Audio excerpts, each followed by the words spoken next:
Hello मेरे प्यारे बच्चों, मैं सर्वेश यादव और आज हम लोग क्लास 10th का साइंस में फिजिक्स पढ़ने वाले हैं। और फिजिक्स का पहला चैप्टर चल रहा है। पहले चैप्टर में हम लोगों ने बहुत कुछ पढ़ लिया बेटा। ठीक, आज का लेक्चर काफी महत्वपूर्ण होने वाला है, बेहद बेहद इंपॉर्टेंट होने वाला है। तो हमें उम्मीद है कि आप खूब मन से कॉपी पेन रख के हाथ में लेकर के बैठेंगे और मेहनत से पढ़ेंगे, धोखा नहीं देंगे। ठीक, अपने आप को और अपने गार्जियन को धोखा देने का काम नहीं करेंगे। ठीक, तो पहले ही हम बता दे रहे हैं कि पेन लेके और कॉपी लेके बैठिए और खूब ध्यान से वीडियो को देखिए। ठीक, एकदम महत्वपूर्ण है, आज का वीडियो बहुत ज्यादा महत्वपूर्ण है। ठीक बेटा, तो चलते हैं हम लोग क्लास 10th का फिजिक्स में पहले चैप्टर में। ठीक, आगे की चीजें पढ़ने वाले हैं जिसमें हम लोग आज पढ़ेंगे उत्तल दर्पण द्वारा प्रतिबिंब का बनना। इसके जस्ट पीछे हम लोग लेक्चर में खूब बढ़िया खूब डिटेल में पढ़ चुके हैं अवतल दर्पण से प्रतिबिंब का बनना। ठीक है बाबू, तो आज हम लोग पढ़ेंगे उत्तल दर्पण से प्रतिबिंब का बनना और इसके बाद कुल 3 सूत्र हैं जो कि बेहद इंपॉर्टेंट हैं। ठीक, जो आपके पूरे चैप्टर के सवाल उन्हीं फार्मूलों के द्वारा लगेंगे जिनको हम लोग देखेंगे। तो चलिए बेटा, हम लोग टॉपिक स्टार्ट करने जा रहे हैं और एकदम ध्यान से देखिए। ठीक,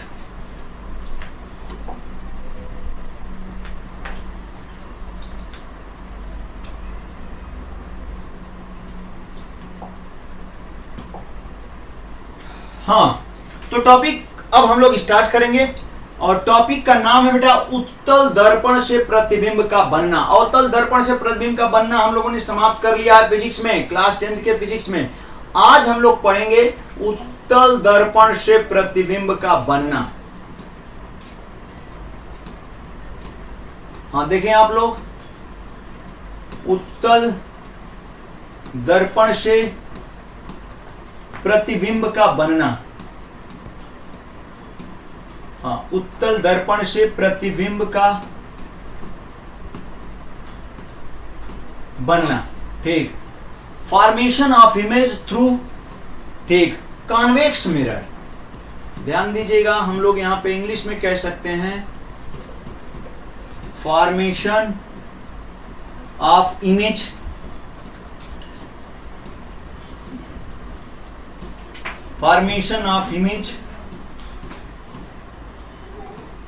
थ्रू कॉन्वेक्स मिरर। और कॉन्वेक्स कॉन्केव मिरर कैसे होते हैं सब हमने बता दिया है। ठीक, और आप पीछे की वीडियो देख कर ही आगे बढ़े बेटा। ठीक, अगर पीछे की वीडियो देखते हुए आगे बढ़ेंगे तो आपको चैप्टर एकदम जबरदस्त समझ में आएगा। और पीछे की वीडियो यदि नहीं देखेंगे फिजिक्स की, ठीक, तो आपको थोड़ा कम समझ में आएगा। ठीक है, तो फॉर्मेशन ऑफ इमेज थ्रू क्या कॉन्वेक्स मिरर, इसमें मात्र बेटा 2 ही केस होती हैं। अवतल दर्पण वाला थोड़ा कठिन है और उसमें कितने कुल 6 केस हम लोगों ने देखा था, लेकिन इसमें केवल 2 केस हैं और उसमें 6 केस को हमने फिगर बना बना के खूब बढ़िया से समझाया हुआ है। तो पिछला क्लास जरूर देखें बेटा। ठीक, या शुरू से सारे क्लास को देखते हुए और नोट्स बनाते हुए चलें। वैसे तो हम नोट्स पूरा आपको ज्यों चैप्टर खत्म होगा समाप्त होगा तो पूरे चैप्टर का नोट्स ठीक पीडीएफ जो हमारे पास है वो आपको भेज देंगे। ठीक, एक टेलीग्राम का चैनल बना देंगे, उसी पे आपको भेज दिया जाएगा। ठीक है, तो उत्तल दर्पण से प्रतिबिंब का बनना। चलिए एक एक करके हम लोग स्टार्ट करते हैं। इसमें मात्र 2 ही केस हैं, केवल और केवल 2 केस हैं। तो केस फर्स्ट हम लोग यहां पे देखेंगे, कौन सी केस फर्स्ट। ठीक ना, केस फर्स्ट क्या है कि जब वस्तु, ध्यान दें बेटा, जब वस्तु समझने की कोशिश करेंगे, जब वस्तु ठीक उत्तल दर्पण के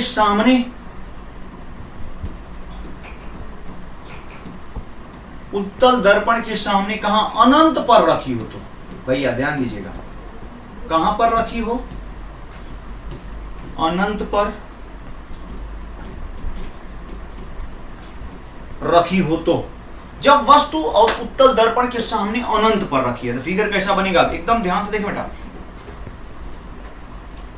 ये मान लेते हैं कोई कैसा दर्पण है, उत्तल दर्पण, कॉन्वेक्स मिरर है, इधर ठीक पॉलिश हमने कर दिया दबे हुए भाग पर, और उभरे हुए पार्ट से आप, ठीक, उभरे हुए सरफेस से आप प्रकाश का परावर्तन करा रहे हैं, तो ये कौन सा दर्पण होगा? उत्तल दर्पण। और बेटा मान लेते हैं कि इसका ये प्रिंसिपल एक्सिस है, ठीक है, एकदम बढ़िया, ठीक, प्रिंसिपल एक्सिस है।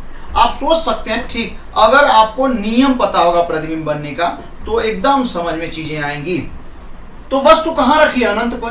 तो वस्तु जब अनंत पर रखेगी तो अनंत से हमने बताया हुआ है कि जो किरणें आएंगी और प्रिंसिपल एक्सिस के कैसे आएंगी? पैरेलल। प्रिंसिपल एक्सिस के पैरेलल आएंगी, मुख्य अक्ष के समानांतर आएंगी, मुख्य अक्ष के समानांतर। और जब मुख्य अक्ष के समानांतर आएंगी तो वो कहां से वापस जाएंगी ना, टकरा के परावर्तित होंगी, तो कहां से आती हुई प्रतीत होंगी? खूब बढ़िया से हमने बताया हुआ है बेटा, हो फोकस से।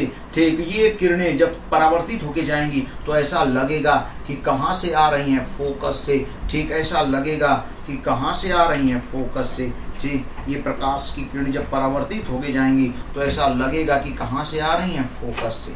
और जहां से आती हुई प्रतीत होंगी वहीं पर क्या बनेगा? प्रतिबिंब बनेगा। ठीक, तो यहीं पर प्रतिबिंब बन जाता है। तो आपको स्पष्ट दिखाई दे रहा होगा कि प्रतिबिंब कैसा होगा? आपको स्पष्ट दिखाई दे रहा होगा प्रतिबिंब भैया हो।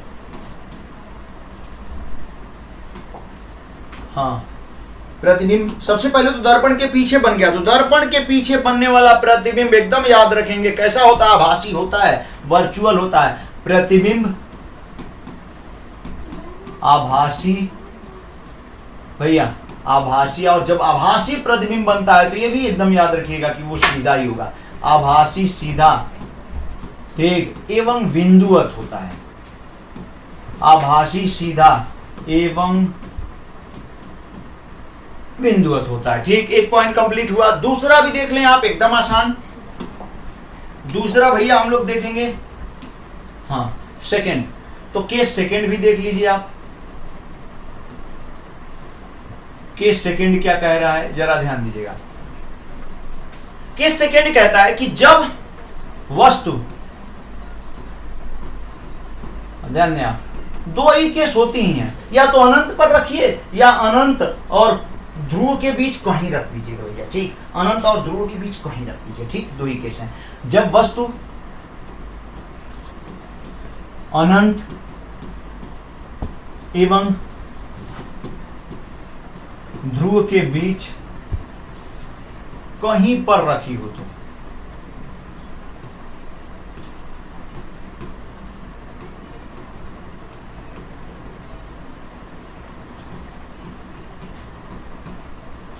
ठीक, कहीं पर रखी हो तो कैसा प्रतिबिंब बनेगा?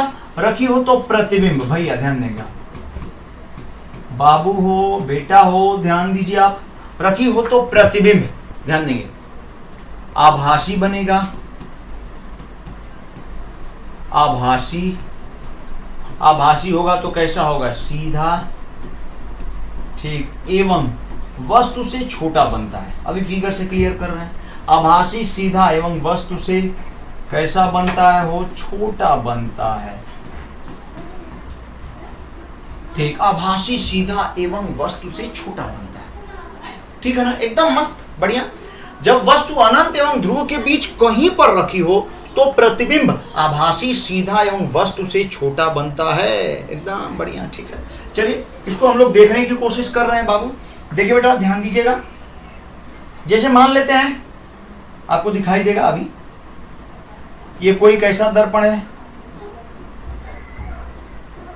उत्तल दर्पण है। इसका ये प्रिंसिपल एक्सिस है, ये क्या है? ध्रुव है, इसका ध्रुव है। आपने वस्तु को यहां रख दिया, कहीं भी रख सकते हैं। आपने बेटा हो वस्तु को यहां रख दिया तो एक किरण को मुख्य अक्ष के समानांतर लेके जाएंगे। नियम पता होना चाहिए कि जो मुख्य अक्ष के समानांतर जाएगी वो ध्रुव से ही, ध्यान दें, कहां? सॉरी, फोकस से आती हुई प्रतीत होगी। यहाँ पे मान लेते हैं फोकस है, तो यहीं से ये जब परावर्तित होगी तो लगेगा कि कहां से आ रही है? फोकस से। यहां से देखेंगे तो लगेगा कि फोकस से ही आ रही है, फोकस से ही आती हुई प्रतीत होगी। ठीक है, एकदम सही। अब बेटा क्या करेंगे, ध्यान दीजिएगा। आप क्या करेंगे, एक किरण को मुख्य अक्ष के समानांतर ले गए, वापस हुई तो लग रहा है कि फोकस से आ रही है। ठीक है, अब एक किरण को आप, हम तो हमेशा ध्रुव पर लेके जाते हैं, हमेशा। ठीक, हमेशा कहीं फिगर बनाए, अलग अलग किताबों में अलग अलग फिगर, किसी में कहीं से किरण को लेके जाएगा, वक्रता केंद्र फलाना से कहीं से लेके जाएगा, लेकिन हम तो अक्सर बनाते हैं कहाँ से? इसको एक किरण को कहाँ लेके जाएंगे? इसके ध्रुव पर। और जब ध्रुव पर जाएगी जितने कोण पर उतने ही कोण पर इसे क्या कर देंगे वापस। अब इसको पीछे बढ़ा देंगे, जहां से आते हुए प्रतीत होगी, तो ये दोनों जहां काटेंगे वहीं पर इमेज बनेगा भैया।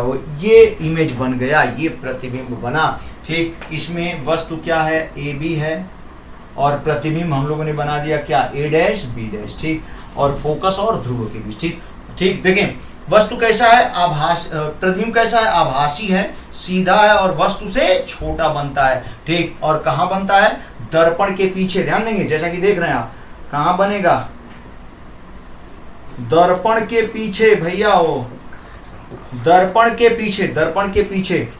ठीक, ध्रुव एवं फोकस के बीच, दर्पण के पीछे ध्रुव एवं फोकस के बीच बनता है, ध्रुव एवं फोकस के बीच बनता है।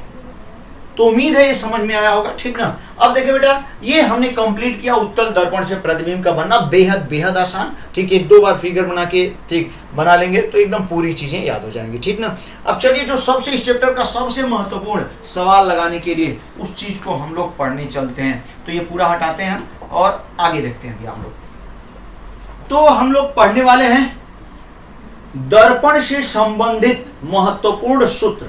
भैया ध्यान दें आप, दर्पण से संबंधित, दर्पण से संबंधित महत्वपूर्ण सूत्र।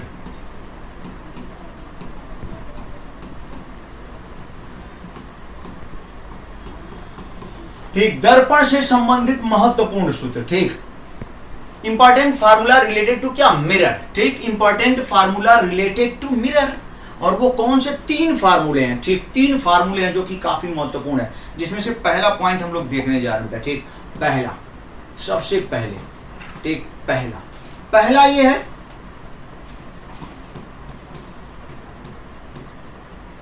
गोलीय दर्पण की, कितना महत्वपूर्ण, एकदम आसान है, गोलीय दर्पण की वक्रता त्रिज्या, गोलीय दर्पण की वक्रता त्रिज्या, हाँ, गोलीय दर्पण की वक्रता त्रिज्या एवं फोकस दूरी के बीच संबंध। ठीक, गोलीय दर्पण की वक्रता त्रिज्या एवं फोकस दूरी के बीच संबंध, तो बहुत आसान। ठीक, एकदम आसान, हम लोग खूब बढ़िया से जानते हैं कि गोलीय दर्पण की जो वक्रता त्रिज्या है और फोकस दूरी के बीच जो संबंध है, तो वक्रता, फोकस दूरी वक्रता त्रिज्या की क्या होती है, आधी। तो एकदम याद रखिएगा, फोकस दूरी जो होती है, फोकस दूरी, ठीक, वक्रता त्रिज्या की आधी होती है। ठीक, ये सब प्रूफ हम लोग 12th में करते हैं। ठीक, 12वीं में एकदम जबरदस्त हम पढ़ाते हैं। तो 12वीं में हम लोग ये प्रूफ करते हैं कि कैसे गोलीय दर्पण की जो वक्रता त्रिज्या है उसके फोकस दूरी की आधी होती है। तो फोकस दूरी जो है वक्रता त्रिज्या, हाँ बेटा, वक्रता त्रिज्या की आधी होती है।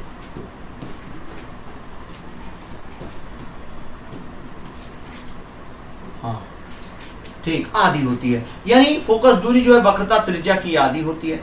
इसको कैसे लिख पाएंगे, F is equal to R upon क्या 2। ठीक, small F is equal to क्या बेटा, हो आर बाई 2। इतना मस्त है। ठीक है, एकदम जबरदस्त। दूसरा क्या है, दूसरा देखें आप, दूसरा पॉइंट क्या कहता है, दूसरे को देख लीजिए आप, ध्यान दीजिएगा। दूसरा क्या कह रहा है, दूसरा सबसे इंपॉर्टेंट है। ठीक, दूसरा है, ठीक, दूसरे को हम लोग कह सकते हैं दर्पण सूत्र।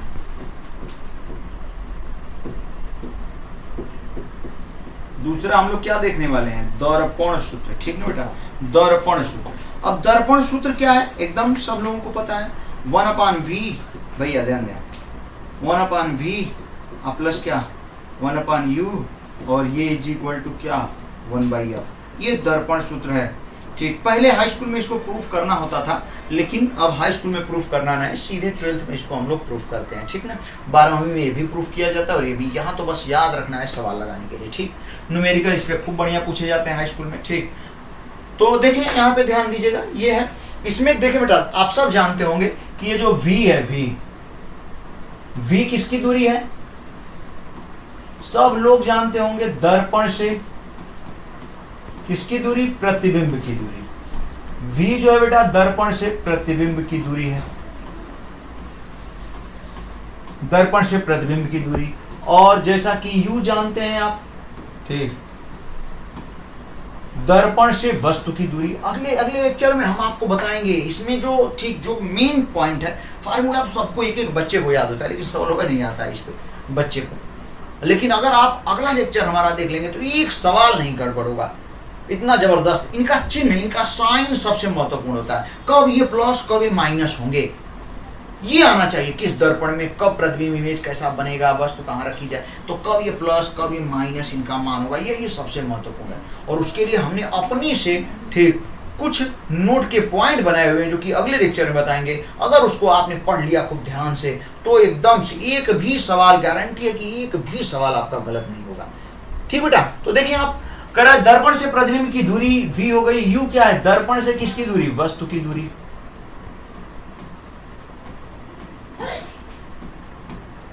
दर्पण से वस्तु की दूरी हो गई, ठीक है। इसके बाद यफ आप जानते ही हैं, ठीक। यफ क्या है? दर्पण, यानी गोलीय दर्पण ही होगा। तो दर्पण की क्या? फोकस दूरी। ये तीनों चीजों में संबंध स्थापित करता है कौन? दर्पण सूत्र।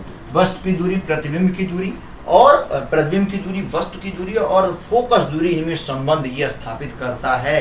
कौन स्थापित करता है बाबू? वो है दर्पण सूत्र, जैसा कि आप लोग देख रहे होंगे बेटा, ठीक है।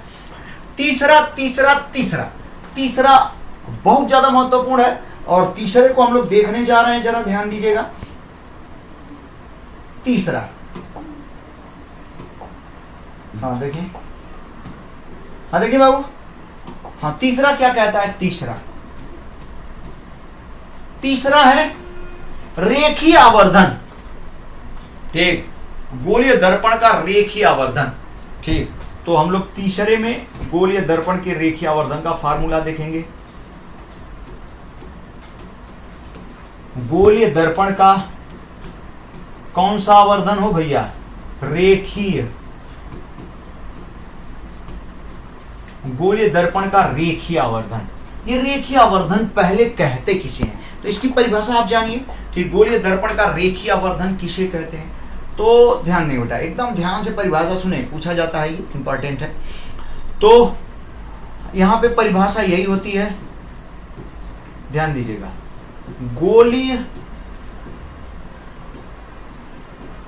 गोलीय दर्पण द्वारा बनाए गए प्रतिबिंब की लंबाई, बनाए गए प्रतिबिंब की लंबाई,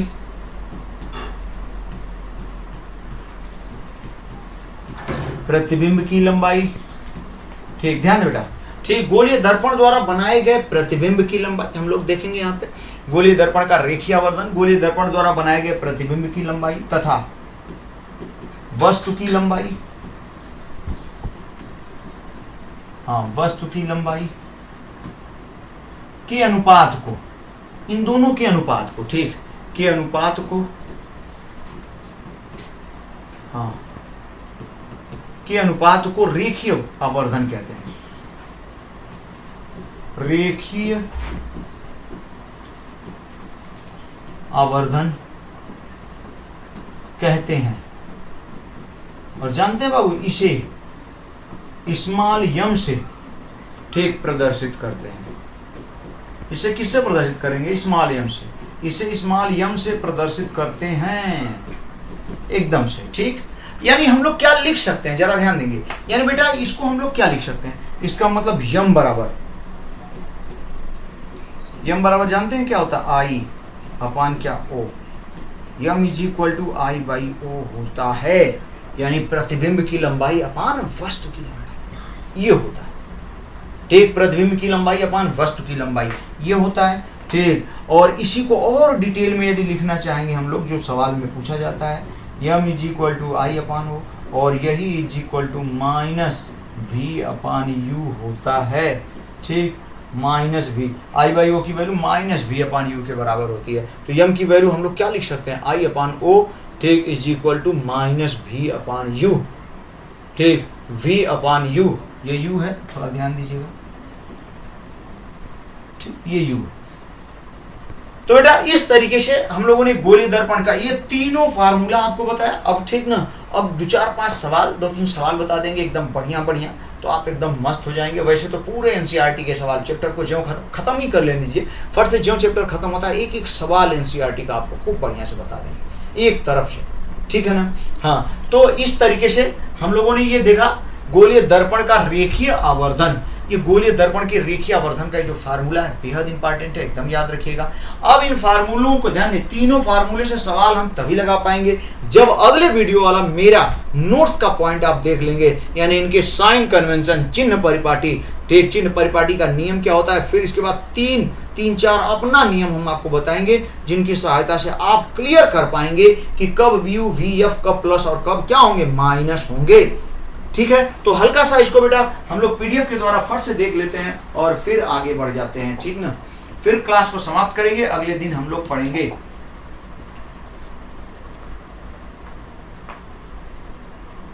कहाँ है 10th,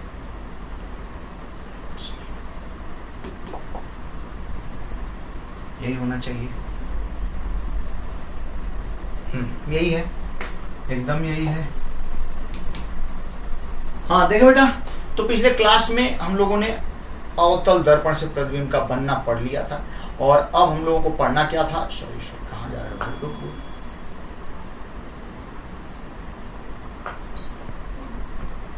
अब हम लोग पढ़ेंगे उत्तल दर्पण से प्रतिबिंब का बनना, जो कि दोनों आपको स्पष्ट दिखाते हैं। खूब ध्यान से देखिए कितना बढ़िया, उत्तल दर्पण द्वारा प्रतिबिंब का बनना दोनों है। यदि वस्तु अनंत पर रखी हो तो प्रतिबिंब फोकस पर बनता है, जो कि आभासी, सीधा एवं बिंदुवत होता है। कितना बढ़िया पॉइंट अभी बताया था हमने। यहाँ पे देख रहे हैं, ठीक, वस्तु बहुत दूर अनंत पर रखी है, किरणें मुख्य अक्ष के समानांतर आ रही हैं, ठीक, फोकस से जाती हुई प्रतीत होंगी, तो फोकस पर ही प्रतिबिंब बनेगा। प्रतिबिंब सीधा और कैसा होता है, आभासी। आभासी जब भी होगा तो सीधा। वस्तु कहाँ रखी गई है, अनंत दूरी पर। कितना बढ़िया से हमने बनाया हुआ है। देखिए बेटा आप ध्यान दीजिएगा, दूसरा पॉइंट कह रहा है, यदि वस्तु अनंत एवं दर्पण के बीच कहीं पर रखी हो तो प्रतिबिंब दर्पण के पीछे ध्रुव एवं फोकस के बीच की, देखें अनंत और ध्रुव के बीच कहीं पर वस्तु ये भी रख दी गई तो प्रतिबिंब कहाँ बनेगा, ध्रुव और फोकस के बीच में ही बनेगा, ठीक। ये देखें ना, ये एक तो मुख्य अक्ष के समानांतर लेके चले गए, दूसरा कहाँ लेके जा रहे हैं, ठीक, किस तरफ, वक्रता केंद्र की तरफ लेके जा रहे हैं, तो अपने मार्ग पर ही वापस आ जाएगी। तो वापस आती हुई प्रतीत होगी, तो यही मार्ग होगा, यहाँ पे प्रतिबिंब बनेगा। तो ऐसा नहीं कि आप मेरे फिगर के हिसाब से ध्रुव पर ले जाएंगे तो प्रतिबिंब नहीं बनेगा, उसको भी हम दिखा देते हैं आपको। ध्यान दीजिएगा बेटा, एकदम वहीं पे ध्यान दें आप। हाँ देखें, अगर हम इसको कहाँ से लेके जाएं, आप देखें, ठीक, ध्रुव पर लेके गए, जितने कोण पर आप लेके जा रहे हैं उतने कोण पर वापस लेके जाइए, ऐसे जाएगी, ठीक। और इसको पीछे बढ़ा दीजिए आप, थोड़ा सा बड़ा हो गया ना, ठीक, उतने ही कोण पर पीछे आप बढ़ाएंगे ना तो एकदम वहीं पर मिलेगी। इस तरीके से प्रतिबिंब वहीं पर बनेगा, ठीक, उसमें कोई दूरा नहीं है। तो इस तरीके से ये पॉइंट हो गया, ध्यान दीजिएगा।